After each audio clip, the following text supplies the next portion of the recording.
ലോകത്തിന്റെ മുഴുവൻ നന്മയ്ക്കു വേണ്ടി പ്രാർത്ഥിച്ചിരുന്ന ഒരു രാഷ്ട്രമായിരുന്നു ഭാരതം. ഭാരതത്തിലെ ഏതൊരു മംഗളകർമ്മവും അവസാനിച്ചിരുന്നത് ലോകാ സമസ്ത സുഖിനോ ഭവന്തു എന്ന വേദമന്ത്രം ചൊല്ലിയായിരുന്നു. 1947 വരെ വിദേശികൾ നശിപ്പിച്ച നമ്മുടെ സംസ്കാരം അതിനുശേഷം നമ്മൾ തന്നെ നശിപ്പിച്ചു. എപ്പോഴെല്ലാമാണോ ധർമ്മത്തിന് ഗ്ലാനി സംഭവിക്കുന്നത്, എപ്പോഴെല്ലാമാണോ അധർമ്മം വളരുന്നത്, അപ്പോഴെല്ലാം ധർമ്മത്തെ പുനഃസ്ഥാപിക്കാൻ കാലാകാലങ്ങളിൽ ആവശ്യമുള്ളതെല്ലാം നമ്മുടെ രാജ്യത്ത് നടന്നിട്ടുണ്ട്. അത് നടന്നിരിക്കും. അതുകൊണ്ടാണ് ഭാരതം ഇന്നും ജീവിക്കുന്നത്. ലോക ജനതയ്ക്ക് ഏത് തരത്തിലുള്ള അറിവാണോ ആവശ്യമുള്ളത്, അത്തരത്തിലുള്ള അറിവിന്റെ സ്രോതസ് തേടി നിങ്ങൾ ചെല്ലണമെങ്കിൽ ഭൂമുഖത്ത് ഒറ്റ രാഷ്ട്രമേ ഉള്ളൂ, അത് ഭാരതമാണ്. ലോകതന്ത്രവും ആരോഗ്യശാസ്ത്രവും ഗണിതശാസ്ത്രവും ജ്യോതിശാസ്ത്രവും ലോകത്തിന് ഭാരതത്തിന്റെ സംഭാവനയാണ്. AD 10-ാം നൂറ്റാണ്ട് വരെ 4 അക്കമുള്ള സംഖ്യ എഴുതാൻ അറിയില്ല എന്ന യൂറോപ്യന്മാരുടെ മുന്നിൽ അരിത്തമെറ്റിക് പ്രോഗ്രഷനും ജോമെട്രിക് പ്രോഗ്രഷനും ഉപയോഗിച്ച് വേദമന്ത്രങ്ങൾ ചൊല്ലിയിരുന്നവരാണ് ഭാരതീയർ. യജുർവേദത്തിൽ കോപ്പർ, ബ്രാസ്, ടിന്ന്, ലെഡ് എന്നീ ലോഹങ്ങളെ നമസ്കരിക്കുന്ന മന്ത്രങ്ങളുണ്ടായിരുന്നു. AD 1500 ശേഷം കണ്ടുപിടിച്ച ഈ ലോഹങ്ങൾ മുഴുവനും യൂറോപ്യൻസ് ക്ലെയിം ചെയ്യുന്നതിനും 5000 വർഷങ്ങൾക്ക് മുൻപ് ഭാരതീയർക്ക് ഈ ലോഹങ്ങളെക്കുറിച്ച് അറിവുണ്ടായിരുന്നു. AD 400 ശേഷം AD 1500 വരെ 100 കണക്കിന് രസതന്ത്ര പുസ്തകങ്ങൾ ഭാരതത്തിൽ എഴുതിയിട്ടുണ്ട്. ദശരത്നാകരം, ദശസമുച്ചയം, രസേന്ദ്രസാര സർവസ്വം, രസേന്ദ്ര ചൂടാമണി തുടങ്ങിയ പുസ്തകങ്ങളെല്ലാം തന്നെ നാഗാർജുനനെ പോലുള്ള അതിപ്രഗത്ഭരായ രസതന്ത്രജ്ഞർ എഴുതിയിരിക്കുന്നതാണ്. ഈ പുസ്തകങ്ങളിലെല്ലാം ഓരോ കെമിക്കലുകളും എങ്ങനെയെല്ലാം ഉപയോഗിക്കണം എന്നുള്ളതിന്റെ വിവരങ്ങളുണ്ട്.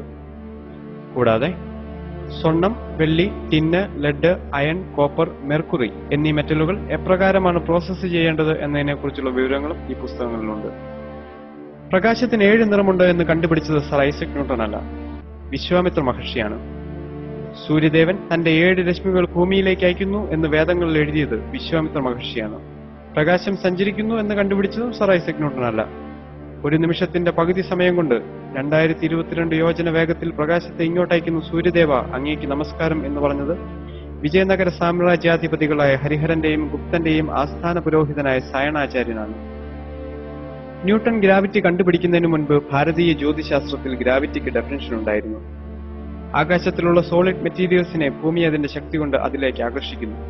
ഏതൊന്നിനെയാണോ ആകർഷിക്കുന്നത് അത് താഴെ വീഴുക തന്നെ ചെയ്യുന്നു. തുല്യശക്തി കൊണ്ട് പരസ്പരം ആകർഷിക്കുന്ന ജ്യോതിർഗോളങ്ങൾ എവിടെ ചെന്ന് പതിക്കാനാണ്? 1148 ഭാസ്കരാചാര്യൻ എഴുതിയ ഈ വരികൾ സിദ്ധാന്ത ശിരോമണി എന്ന പുസ്തകത്തിന്റെ ഭുവനകോശം എന്ന ഭാഗത്തിലെ 6-ാം അധ്യായത്തിൽ നിങ്ങൾക്ക് കാണാൻ സാധിക്കും. ഭൂമി ഉരുണ്ടതാണെന്നും ഭൂമി കറങ്ങുന്നുവെന്നും സൂര്യനു ചുറ്റും പ്രദക്ഷിണം വയ്ക്കുന്നുവെന്നും കണ്ടുപിടിച്ചത് ആര്യഭടനാണ്. ഇന്ന് ഇതിനെല്ലാം നാം പേര് വിളിക്കുന്നത് ഗലീലിയോയെയും കോപ്പർനിക്കസിനെയും ടൈക്കോ ബ്രാഹിയെയുമാണ്. AD 449 ആര്യഭടാചാര്യൻ ഒന്നാമൻ അദ്ദേഹത്തിന്റെ 23-ാം വയസ്സിൽ എഴുതിയ ആര്യഭടീയം എന്ന ഗ്രന്ഥം ഭാരതത്തിലെ ജ്യോതിർ ഗണിതശാസ്ത്ര ഗ്രന്ഥങ്ങളുടെ പട്ടികയിൽ ഏറ്റവും ഉന്നത സ്ഥാനത്ത് നിൽക്കുന്നു. ഭൂമിയുടെ ഗോളാകൃതിയെക്കുറിച്ചും ഭൂമി സൂര്യനു ചുറ്റും പ്രദക്ഷിണം വയ്ക്കുന്നതിനെക്കുറിച്ചും ഭൂമിയുടെ റൊട്ടേഷനെക്കുറിച്ചും റെവല്യൂഷനെക്കുറിച്ചും അതിന്റെ സ്പീഡിനെക്കുറിച്ചും വ്യക്തമായി എഴുതിയിരിക്കുന്ന ആര്യഭടീയം അത്യുജ്വലമാണ് എന്ന ഒറ്റ കാരണം കൊണ്ട് തന്നെയാണ് ഭാരതത്തിലെ ആദ്യ സാറ്റലൈറ്റിന് ആര്യഭട്ട എന്ന പേര് നൽകിയത്. ആര്യഭടാചാര്യനും ഭാസ്കരാചാര്യനും വിവരിച്ചിരിക്കുന്ന എല്ലാ കാര്യങ്ങളും അതിന്റെ 10 ഇരട്ടി എക്സ്പ്ലനേഷനോടുകൂടി ബ്രഹ്മഗുപ്തൻ ബ്രഹ്മസ്ഫുട സിദ്ധാന്തത്തിൽ എഴുതിയിട്ടുണ്ട്. വൃത്തത്തിന്റെ വിസ്തീർണം, വൃത്തത്തിന്റെ ചുറ്റളവ്, സിലിണ്ടറിന്റെ വ്യാപ്തം തുടങ്ങിയ എല്ലാ കാര്യങ്ങളും ബ്രഹ്മഗുപ്തൻ വളരെ വ്യക്തമായി ഇക്വേഷനോടുകൂടി നൽകിയിരിക്കുന്നു. ഗ്രീൻവിച്ച് രേഖ പണ്ട് ഭാരതത്തിലായിരുന്നു. അപ്പുറത്തും ഇപ്പുറത്തും ലോഞ്ചിറ്റ്യൂഡും ലാറ്റിറ്റ്യൂഡും കാൽക്കുലേറ്റ് ചെയ്തിരുന്നു. വരാഹവീരൻ AD 553 അലക്സാണ്ട്രിയയുടെ ലോഞ്ചിറ്റ്യൂഡ് കാൽക്കുലേറ്റ് ചെയ്തിട്ടുണ്ട്. 23.07 ഡിഗ്രി ആയിരുന്നു ഉജ്ജയിനിൽ നിന്ന് അലക്സാണ്ട്രിയയുടെ ലോഞ്ചിറ്റ്യൂഡ്. മോഡേൺ സയൻസ് പ്രകാരം 23.03 ഡിഗ്രി. ജർമ്മനിയിലെ സെന്റ് ജോർജ് യൂണിവേഴ്സിറ്റിയിലെ സാൻസ്ക്രിറ്റ് ഡിപ്പാർട്ട്മെന്റിന്റെ കവാടത്തിൽ പാണിനിയുടെ ഒരു വലിയ ചിത്രം കൊത്തിവെച്ചിട്ടുണ്ട്. ജർമ്മൻ ഭാഷയുടെ അടിസ്ഥാനം പാണിനി എഴുതിയ അഷ്ടാധ്യായി എന്ന വ്യാകരണ ഗ്രന്ഥമാണ്. മനുഷ്യനുണ്ടാകാൻ സാധ്യതയുള്ള ഓരോ രോഗങ്ങളുടെയും അവയുടെ ചികിത്സാ സമ്പ്രദായങ്ങളുടെയും ഔഷധങ്ങളുടെയും ഔഷധങ്ങൾ കൊടുക്കാൻ ഉപയോഗിക്കേണ്ട മന്ത്രങ്ങളുടെയും ഒക്കെ വരികൾ ചേർത്ത് 51 ശാഖകളുള്ള അഥർവ വേദം ഈ നാട്ടിലുണ്ടായിരുന്നു. World health organization universal medicine status കൊടുത്തിരിക്കുന്ന ഭൂമിയിലെ ഒരേ ഒരു കോമ്പൗണ്ട് ജലമാണ്. ഏതൊരു അസുഖത്തിനും ജലമല്ലാതെ മറ്റൊരു മരുന്ന് നൽകരുത് എന്ന് യജുർവേദത്തിൽ വ്യക്തമായി പറഞ്ഞിട്ടുണ്ട്. ആധുനിക വൈദ്യശാസ്ത്രത്തിന്റെ പിതാവായി എന്നറിയപ്പെടുന്നത് ഹിപ്പോക്രാറ്റിസ് ആണ്. ചരകന്റെയും സുശ്രുതന്റെയും പുസ്തകങ്ങളിൽ നിന്നാണ് താൻ ഔഷധശാസ്ത്രം പഠിച്ചതെന്ന് ഹിപ്പോക്രാറ്റിസ് എഴുതിയ പുസ്തകത്തിൽ തന്നെ 117 പ്രാവശ്യം പറയുന്നു. ചികിത്സയ്ക്കായി ശരീരവും മനസ്സും ഒരുമിച്ച് ചേർക്കണം എന്നാദ്യമായി പറഞ്ഞത് സുശ്രുതനാണ്. ശരീരത്തിനേൽക്കുന്ന ഏതൊരാഘാതവും മനസ്സിനെയും, മനസ്സിനേൽക്കുന്ന ഏതൊരാഘാതവും ശരീരത്തെയും ബാധിക്കുമെന്ന് സുശ്രുത സംഹിതയിൽ പറയുന്നു. BC 700 എഴുതിയ ഈ സിദ്ധാന്തം 1993 വാഷിംഗ്ടൺ ഹെൽത്ത് ഇൻസ്റ്റിറ്റ്യൂട്ടിലെ ഡോക്ടർ ദീപക് ചോപ്ര പരീക്ഷണ വിധേയമാക്കി. ശരീരവും മനസ്സും പരസ്പരം യോജിച്ചാണ് ഇരിക്കുന്നതെങ്കിൽ മനസ്സിനെ ചികിത്സിച്ചാൽ ശരീരം ഭേദമാകുമോ എന്നായിരുന്നു ദീപക് ചോപ്രയുടെ പരീക്ഷണം. ആ പരീക്ഷണം മുഴുവൻ നടത്തിയത് ആധുനിക വൈദ്യശാസ്ത്രം വളരെ കുറച്ചുനാൾ മാത്രം ആയുസ് പറഞ്ഞിരുന്ന എയ്ഡ്സ് രോഗികളിലും ക്യാൻസർ രോഗികളിലുമായിരുന്നു. ഇന്ത്യൻ നോളജിനെ അടിസ്ഥാനമാക്കി ഡോക്ടർ ദീപക് ചോപ്ര രൂപം കൊടുത്ത ക്വാണ്ടം ഹീലിംഗ് എന്ന ചികിത്സാ സമ്പ്രദായം ഫലം കണ്ടു.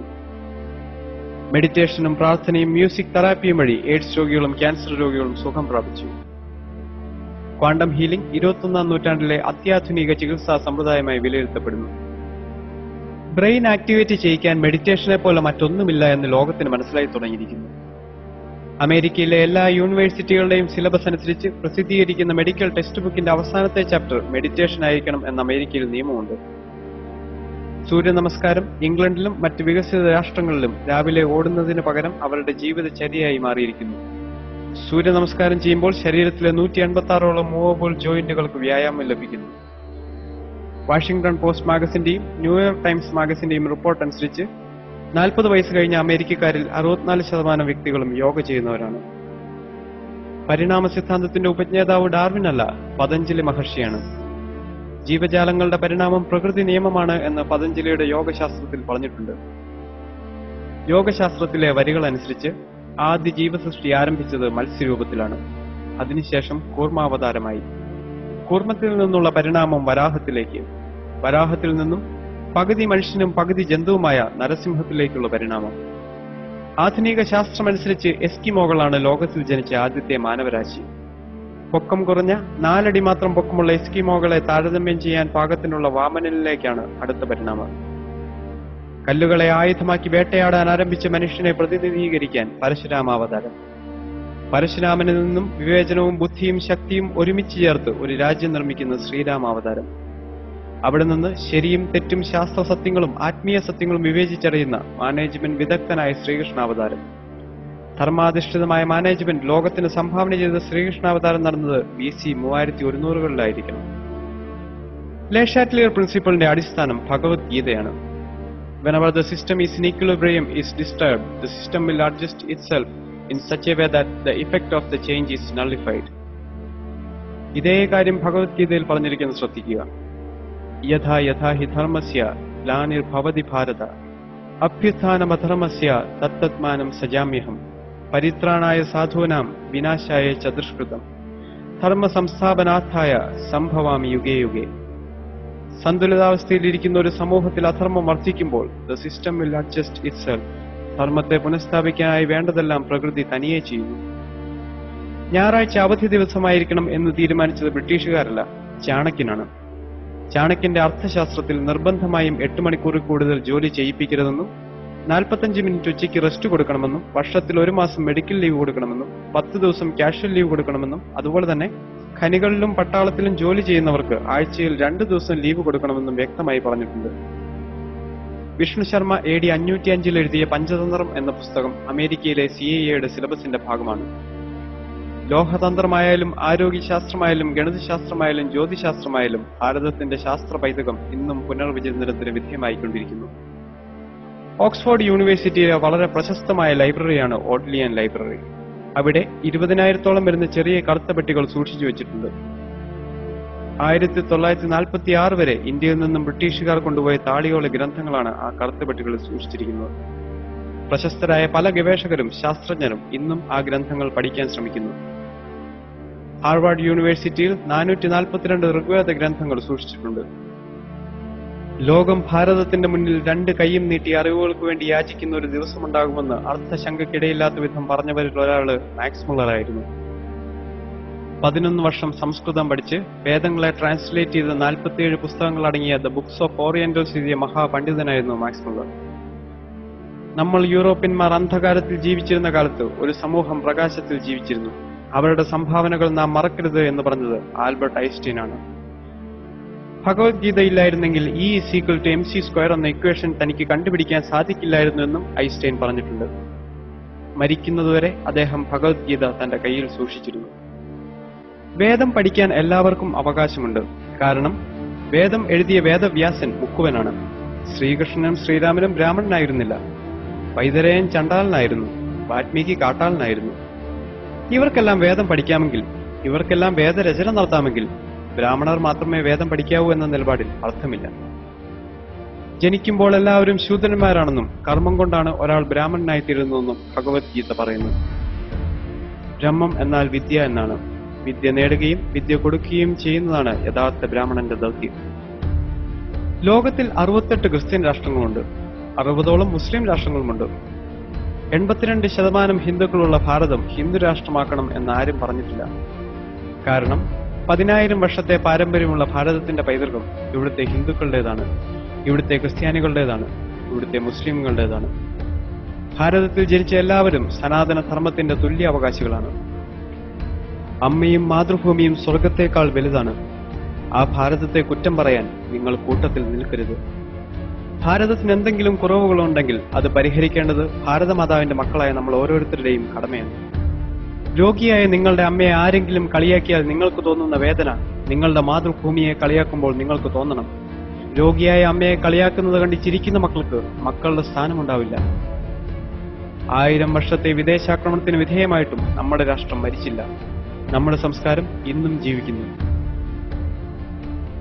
ഒരു ചെറിയ കഥ പറഞ്ഞ് ഞാൻ അവസാനിപ്പിക്കാം. പണ്ടൊരു രക്ഷിതാവിന്റെ കയ്യിൽ ഒരു വേൾഡ് മാപ്പ് ഉണ്ടായിരുന്നു.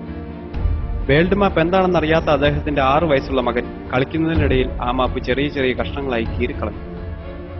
പിതാവ് എത്ര ശ്രമിച്ചിട്ടും ആ മാപ്പ് നേരെയാക്കാൻ സാധിച്ചില്ല എന്ന് മാത്രമല്ല, വൻകരകളും സമുദ്രങ്ങളും ശരിയായ സ്ഥാനത്ത് വരാതെ വന്നപ്പോൾ അദ്ദേഹത്തിന് ദേഷ്യം വന്നു. അവസാനം ആ പിതാവ് വേൾഡ് മാപ്പിന്റെ കഷ്ണങ്ങളെല്ലാം ചുരുട്ടിക്കൂട്ടി ആ ടേബിളിൽ വെച്ചിട്ട് മകനോട് പറഞ്ഞു, എടാ കുടുത്തം കെട്ടവനെ, നീയല്ലേ ഇത് നശിപ്പിച്ചത്, ഇനി നീ തന്നെ ഇത് നന്നാക്കൂ. അച്ഛൻ 3 മണിക്കൂർ ശ്രമിച്ചിട്ട് നന്നാക്കാൻ പറ്റാത്ത പടം മകൻ 3 മിനിറ്റ് കൊണ്ട് നന്നാക്കി. അച്ഛൻ വന്ന് നോക്കുമ്പോൾ വേൾഡ് മാപ്പ് റെഡി. അദ്ദേഹം മകനോട് ചോദിച്ചു, 1ാം ക്ലാസ്സിൽ പഠിക്കുന്ന നിന്നെ ഭൂമിശാസ്ത്രം പഠിപ്പിക്കുന്നില്ലല്ലോ, പിന്നെ ഈ ഭൂഗോളപടം നീ എങ്ങനെ നന്നാക്കി? വൻകരകളുടെയും സമുദ്രങ്ങളുടെയും യഥാർത്ഥ സ്ഥാനം നിനക്കെങ്ങനെ മനസ്സിലായി? അപ്പോൾ മകൻ മറുപടി പറഞ്ഞു, ഏത് വേൾഡ് മാപ്പിന്റെ കാര്യമാണ് അച്ഛൻ പറയുന്നത്? അവൻ ഭൂഗോളപടമേ കണ്ടിട്ടില്ല. ആ വേൾഡ് മാപ്പിന്റെ പിന്നിൽ ഒരു സിനിമാ നടന്റെ പടമുണ്ടായിരുന്നു. ആ ചെറിയ കുട്ടി കണ്ണ് കണ്ടു, കൈ കണ്ടു, കാല് കണ്ടു. കണ്ണവിടെ നിൽക്കണം, കൈയവിടെ നിൽക്കണം, കാലവിടെ നിൽക്കണം എന്നവനറിയാം. ഒരു ഭാഗത്ത് വ്യക്തി ശരിയായപ്പോൾ മറുഭാഗത്ത് ലോകം ശരിയായി എന്നാണ്. ആ ഒരു വ്യക്തി നിങ്ങളാവട്ടെ എന്ന് ആശംസിച്ചുകൊണ്ട് ഞാൻ നിർത്തുന്നു. വിനയപൂർവ്വം നിങ്ങളുടെ സ്നേഹിതൻ മെൽവിൻ സുരേഷ്.